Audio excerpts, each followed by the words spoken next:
Ni kwa nini ukitupa kitu juu angani, kwa mfano jiwe, hurudi chini na kuanguka ardhini? Mbona wewe ukiruka juu lazima urudi chini kwenye sakafu? Na najua huenda umewahi kutamani kuruka juu sana hadi ufike mawinguni au hata anga ya juu kabisa, lakini jambo hilo halijawahi kutokea.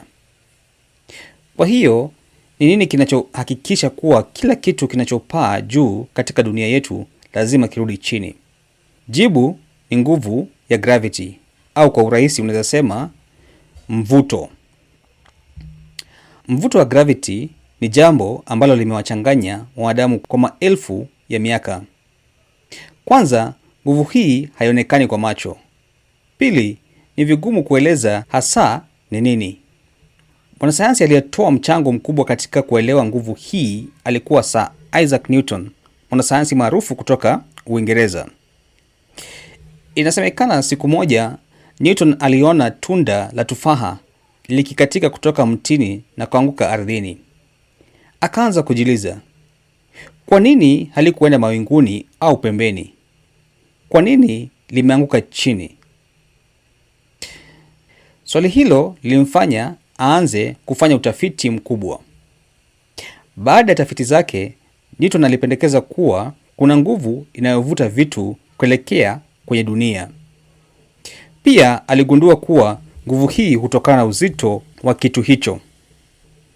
Kwa maneno mengine, kila kitu chenye uzito kina mvuto wake wa gravity.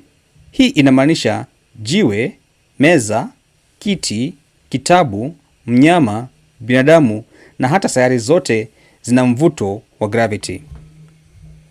Lakini Newton alielezea pia kuwa kadri kitu kinavyokuwa na uzito mkubwa zaidi, ndivyo mvuto wake unavyokuwa mkubwa zaidi. Ndiyo maana dunia ambayo ni kubwa sana kuliko sisi hutuvuta sisi pamoja na vitu vingine vyote kuelekea kwenye uso wake. Ugunduzi huu ulikubaliwa na wanasayansi wengi na ukatawala ulimwengu wa sayansi kwa karibu miaka 400. Lakini baadaye akatokea mwanasayansi mwingine mashuhuri aliyeitwa Albert Einstein, ambaye alikuwa na mtazamo mpya kabisa kuhusiana na gravity ama mvuto wa gravity. Kwa mujibu wa Einstein, gravity siyo nguvu ya kuvutana kama Newton alivyodhania. Badala yake, alisema kuwa vitu vyenye uzito hupindisha kitambaa cha nafasi na wakati, kinachoitwa kwa Kiingereza space-time fabric. Unaweza kufikiria kitambaa hicho kama blanketi iliyotandazwa angani. Ukiweka mpira mkubwa juu yake, blanketi itazama na kutengeneza bonde. Ukiweka mpira mdogo karibu na huo mpira mkubwa, utateleza kuelekea kwenye bonde hilo. Einstein alisema kuwa hivi ndivyo ulimwengu unavyofanya kazi. Jua, sayari na nyota kubwa hupindisha nafasi na wakati kiasi kwamba vitu vidogo kama dunia, mwezi au hata sisi wenyewe husogea kufuata njia hii zilizopindishwa.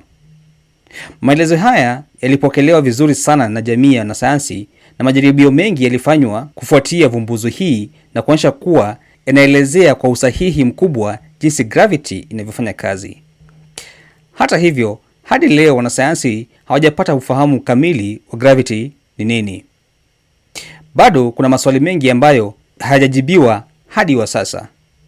Sasa ningependa kujua maoni yako. Je, unaona maelezo ya Newton yanaeleweka zaidi au unakubaliana na mtazamo wa Einstein kuhusu space time? Shiriki maoni yako kwenye sehemu ya maoni hapo chini. Na kama umefurahia maelezo haya, usisahau kuipenda video, kujiunga na chaneli na kushiriki na wengine ili kuendelea kujifunza pamoja.